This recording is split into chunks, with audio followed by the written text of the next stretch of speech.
Hello everyone, स्वागत है आप सभी का आज के एक न्यू सेशन में। आज का क्लास मृदभांड के बारे में होने वाला है। मृदभांड बहुत इम्पोर्टेंट टॉपिक होने वाला है हिस्ट्री का।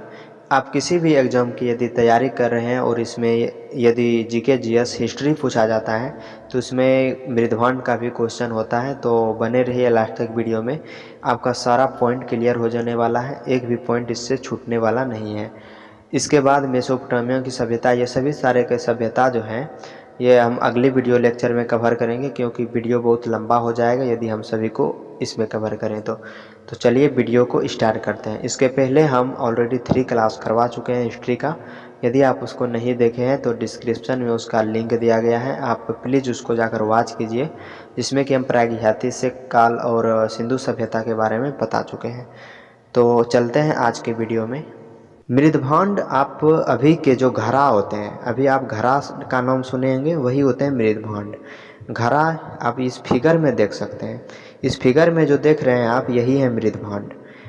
तो मृदभांड का जो साक्ष्य मिला था प्राचीन काल में पुरातत्वविदाओं को, तो ये साक्ष्य बहुत सारा इतिहास को लिखने में कामयाब हुआ। तो जो सबसे पहले मृदभांड के खोजकर्ता थे विश्व में, वो कौन थे? फ्लिंडर साहब ने सबसे पहले विश्व में मृदभांड का खोज किया। और दूसरे हैं बीबी लाल, जो इसने भारत में सबसे पहले खोज किया। बीबी लाल के बारे में हम कालीबंगा में जानकारी ले चुके हैं, इसीलिए बोलते हैं आपको पिछला लेक्चर देखना ही चाहिए। तो बीबी लाल भारत में सबसे पहले मृदभांड का खोज करता है, और फ्लिंडर कहाँ पर है? विश्व में। इसके बाद है वर्णमाला, पुरातत्वविदाओं का वर्णमाला। वर्णमाला क्या? मृदभांड की जानकारी से इतिहास लिखने में बहुत सारा सहयोग मिला, तो मृदभांड का उपयोग उसने वर्णमाला के रूप में किया। तो इसलिए पुरातत्वविदों ने क्या बोला? मृदभांड एक वर्णमाला है इतिहास का। और इसका साक्ष्य सबसे ज़्यादा हस्तिनापुर में देखने को मिला था, और सबसे पहले कब देखने को मिला था? नवपाषाण काल में। जब आपको हम नवपाषाण काल पढ़ा रहे थे उसमें भी हम इस पॉइंट को डिस्कस किए थे। सबसे ज़्यादा साक्ष्य हस्तिनापुर में देखने को मिला था। पहले जो नवपाषाण काल में मिला था वहाँ पर गेरू वर्णी मृदभांड मिला था, यदि आपको याद होगा तो। इसके बाद है आयु। मृदभांड की आयु कैसे निकाली जाती है कि ये किस काल के हैं, कितना वर्ष पहले ये इसका उपयोग किया गया था। तो इसकी आयु थर्मोल्यूमिनेंस विधि द्वारा निकाला जाता है। अब आप बोलेंगे तो मृदभांड तो मिट्टी का बनाया जाता है, और मिट्टी का तो आयु यूरेनियम के द्वारा निकाला जाता है। तो देखिए, ऐसा वहाँ नहीं है। मृदभांड को पकाकर बनाया जाता है, मिट्टी को पकाकर मृदभांड को बनाया जाता है, अर्थात घड़ा को बनाया जाता है। तो जब किसी मिट्टी को हम पका लेते हैं तो उसकी आयु निकालने के लिए थर्मोल्यूमिनेंस विधि का प्रयोग करना होता है। लेकिन यदि कच्ची मिट्टी है, अर्थात यदि हम धरती की आयु निकालना चाहते हैं, तो उसके लिए हम किसका प्रयोग करते हैं? यूरेनियम का प्रयोग करते हैं। तो ये हम देख लिए पॉइंट। इसके बाद है हस्तिनापुर में देखने को मिला था सबसे ज़्यादा साक्ष्य, ये तो जानिए। सबसे पहला खोजा गया रासायनिक जो है वो है मृदभांड।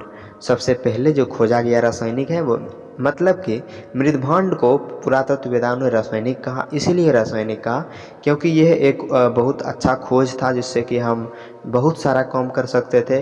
पहले क्या हुआ था? पहले मृदभांड बनाया, उसके बाद बर्तन बनाया, बहुत सारा चीज़ बना मृदभांड से, तो इसको एक रासायनिक का नाम दिया गया। आगे देखते हैं 3 तरह के काल थे, जिसमें कि हम मृदभांड को अलग अलग तरीके से देखे थे।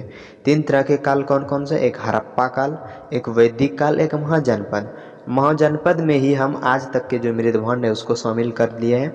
तो 3 तरह के मुख्य काल थे।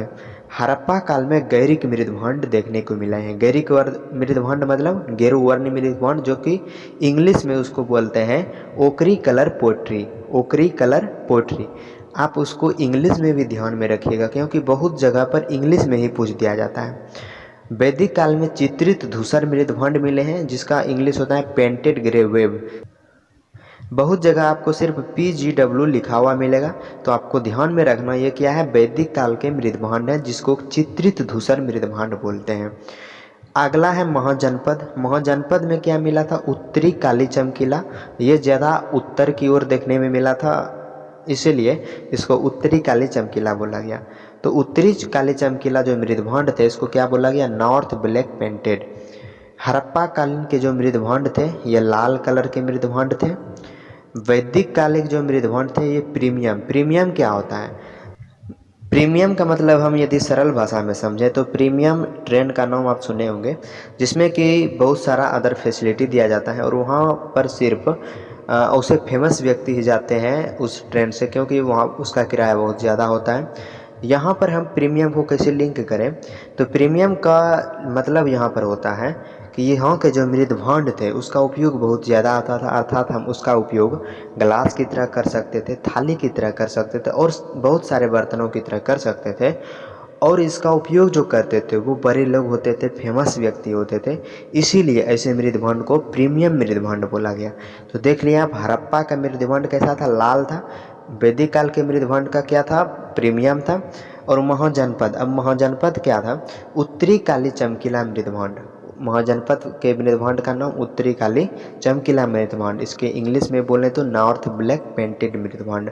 यह 600 ईस्वी में देखा गया था महाजनपद में। इसकी आयु जो थी 600 ईस्वी थी।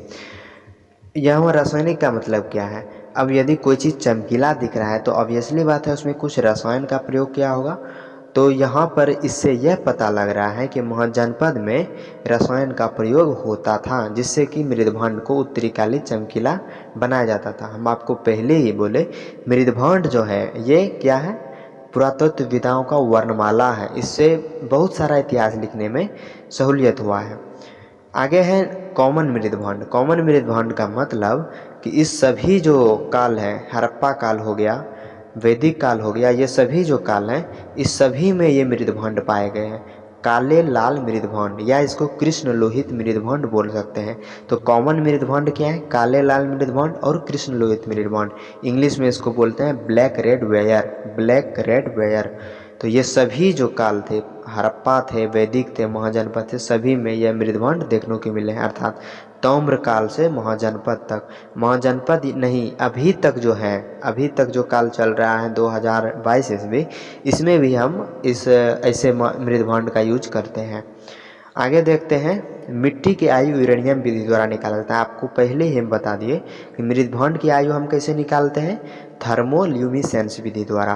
तो आपको कन्फ्यूजन में नहीं होना कि मृदभांड भी मिट्टी का बना होता है तो इसकी भी आयु यूरेनियम से निकाली जाएगी। तो यहाँ तक आई होप आपको कंप्लीट हो चुका होगा। इसके आगे के क्लास में हम मेसोपोटामिया की सभ्यता, मिस्र की सभ्यता, होंगो नदी, रोम, फारस, स्पार्टा की सभ्यता, ये सभी के बारे में डिटेल्स डिस्कस करने वाले हैं।